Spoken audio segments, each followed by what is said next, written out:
আজকে জানো হঠাৎ করে আমাদেরই রাত্রে বিরিয়ানি খাওয়ার ইচ্ছা হয়, তারপর আমরা চলে যাই একটা দোকানে এবং দোকানে গিয়ে কিছু বিরিয়ানি মশলা কিনে নিয়ে চলে আসি। এবং বাড়ি এসে এসে প্রথমে আমি চালটা ধুয়ে নিই সুন্দর করে, একদম ভালো করে চালটা ধুয়ে নিই এবং চালটা ধোয়ার পর আমি মাংসটাও ধুয়ে নিই ভালো করে। ওইদিকে আমি আগে থেকে পেঁয়াজটা কেটে রেখেছিলাম পেঁয়াজের বেরেস্তা করার জন্য, আর তারপর আমি তেল দিয়ে দিয়েছিলাম আর তেলটা দেওয়ার পর আমি পেঁয়াজগুলো ভাজছিলাম। আর ওইদিকে আমি মাংস করার আগে আমি আলুগুলো ভেজে নেব। এখানে দেখো আমি একটু সাদা তেল দিয়েছিলাম, তার সঙ্গে আমি ঘি দিয়ে দিয়েছিলাম। আর এখানে দেখো আলুগুলো আগে থেকে কাটা ছিল, আমি কেটে সুন্দর করে ধুয়ে রেখেছিলাম, তারপর আলুগুলো দিয়ে দিয়েছিলাম। আর আলুর সঙ্গে একটু আমি লবণ দিয়ে দিয়েছিলাম, তোমাদের স্বাদ মতো একটু লবণ দিয়ে দেবে। আর ওইদিকে পেঁয়াজের বেরেস্তাগুলো হয়ে গেছিলো, তার নামিয়ে নিচ্ছিলাম। আর এখানে দেখো আমি পেঁয়াজগুলো ভাজছিলাম, মানে মাংস রান্না করার জন্য পেঁয়াজটা দিয়ে দিয়েছিলাম এখানে তেলের সঙ্গে। আর এখানে দেখো কত সুন্দর আলুগুলো ভাজা হয়েছিল, তাই আমি আলুর সঙ্গে সঙ্গে একটু আতর, কেওড়া জল, গোলাপ জল আর বিরিয়ানি মশলাগুলো দিয়ে দিয়েছিলাম। চিকেন বিরিয়ানি আমার খুব পছন্দ, তোমাদের কি বিরিয়ানি পছন্দ অবশ্যই কমেন্ট করে জানাবে। আর এখানে দেখো আমি মাংসটা দিয়ে দিয়েছিলাম, আর মাংসটা দেওয়ার পরে পরে আমি একটু লবণ, হলুদ আর একটু লঙ্কা দিয়ে দিয়েছিলাম, মানে এখানে একটু লাল লঙ্কা মিক্স করেছিলাম, তারপর আমি ঢাকা দিয়ে দিয়েছিলাম সুন্দর করে। আর ওইদিকে আমি খুব সুন্দর করে মাংসটা কষাচ্ছিলাম যেন লেগে টেগে না যায়, তাই আমি লাড়ালাড়ি করছিলাম। আজা আজা আজা সিরু সিরু। আর এদিকে আমি আগে থেকে পেস্ট করে রেখেছিলাম আদা, রসুন আর জিরেটা, তারপর মাংসটা আমি ওটা দিয়ে দিলাম আর একটু লাড়াচাড়া করে তারপরে 1 কাপ জল দিয়ে দিলাম, তোমরা তোমাদের স্বাদ মতো জল দিয়ে দেবে।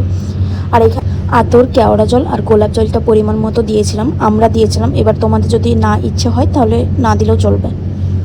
তারপর আমরা দই দিয়ে দিয়েছিলাম, শুধুমাত্র চিকেনেই নয়, যদি মাটন বা বিফের মধ্যেও তোমরা দই দাও দেখবে অন্যরকম একটা টেস্ট হয়, খুব সুন্দর লাগে খেতে। এখানে আমি মশলাগুলো ভেজে নিচ্ছিলাম গুঁড়ো করার জন্য। তারপর আমরা দুধের মধ্যে কালার মিক্স করে এবং কেওড়া জল, গোলাপ জল, আতরটা দিয়ে মিক্স করে দিয়েছিলাম এইখানে দেখো।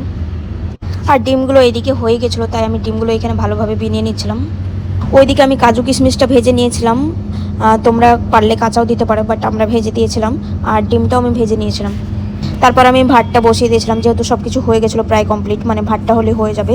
আর কাজু কিশমিশ আমি অ্যাড করে দিয়েছিলাম আর তেজপাতাটা অ্যাড করেছিলাম এখানে মাংসটা হয়ে গেছে, শুধু গুঁড়ো মশলাটা ছড়িয়ে দিলাম একটু একটু।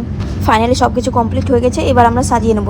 তো একটা বাসনে আমরা দিয়ে দিয়েছিলাম একটু সাদা তেল, তার সঙ্গে ঘিও অ্যাড করেছিলাম। আর মাংস আলুটা সাজানোর পর আমরা ভাত দিয়ে দিয়েছিলাম, তার উপর পেঁয়াজের বেরেস্তাগুলো আমরা সুন্দরভাবে সাজিয়ে নিয়েছিলাম আর বিরিয়ানি মশলাটা দিয়ে দিয়েছিলাম। আর এখানে আমি দইও অ্যাড করে দিয়েছিলাম। আর এখানে আমি ঘি অ্যাড করে দিয়েছিলাম, ঘি তো মাস্ট লাগবেই লাগবে। আর আমরা যেহেতু ডবল লেয়ারে দিয়েছিলাম তাই আবারও সেম প্রসেস করে দিয়ে দিয়েছিলাম। তার উপরে আমরা যে আগে থেকে কালারটা মিক্স করে রেখেছিলাম কেওড়া জল, গোলাপ জল, আতর দিয়ে, ওটা আমরা দিয়ে দিয়েছিলাম সুন্দরভাবে যেন কালার হয়ে যায়।